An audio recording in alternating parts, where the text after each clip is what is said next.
নমস্কার, কেমন আছেন সবাই? আমি কৃষ্ণা, আমার এই রান্নাঘরে সবাইকে স্বাগত। রেসিপি চিংড়ি মাছের মালাইকারি। এখানে আমি 500 গ্রাম মাঝারি সাইজের চিংড়ি নিয়ে নিলাম। চিংড়িটা খুব ভালো ছিল, দেখুন একদম টাটকা। দিয়ে মাছগুলোকে খুব সুন্দর করে খোসা ছাড়িয়ে নিয়েছি, পুরো খোসাগুলো ফেলে দিলাম। আর পিঠে একটা কালো রঙের একটা ময়লার মতো দাগ থাকে, ওইটা ফেলে দিয়েছি। আর মাথাগুলো সব কেটে ফেলে দিলাম।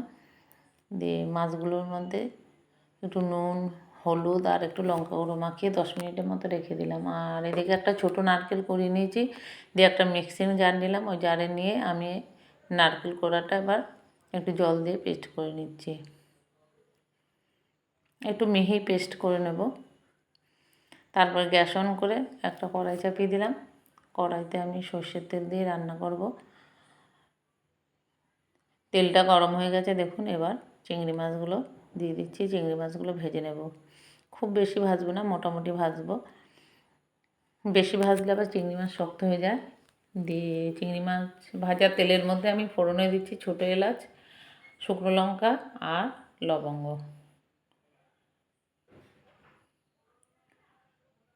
ফোড়নটা দেখুন খুব সুন্দর একটা কালার এসছে। তারপরে দিয়ে দিলাম এখানে বড় ধরে একটা পেঁয়াজ বাটা আর 5-6 কোয়া রসুন আর কাঁচা লঙ্কা বাটা।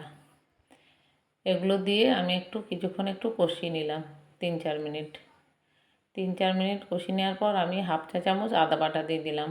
আদা বাটাটা দিয়ে আবার একটু নেড়ে চেড়ে নিলাম। তারপরে দিয়ে দিলাম লঙ্কা গুঁড়ো, জিরে গুঁড়ো আর হলুদ গুঁড়ো। এইগুলো দিয়ে আর একটু নারকেলের দুধ দিয়ে একটু একটু স্বাদ মতো নুনও দিয়ে দিলাম।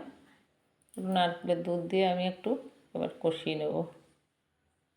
আমি এখানে না দিয়ে কষানোটা দেখুন হয়ে এসছে। এবার নারকেলের দুধটা দিয়ে দিলাম। আর আমি পুরো আর কি নারকেলের মিহি পেস্ট করেছি, ছোবড়াটা পুরো ফেলিনি, কিছুটা ফেলে দিয়েছি আর কিছুটা রেখেছি।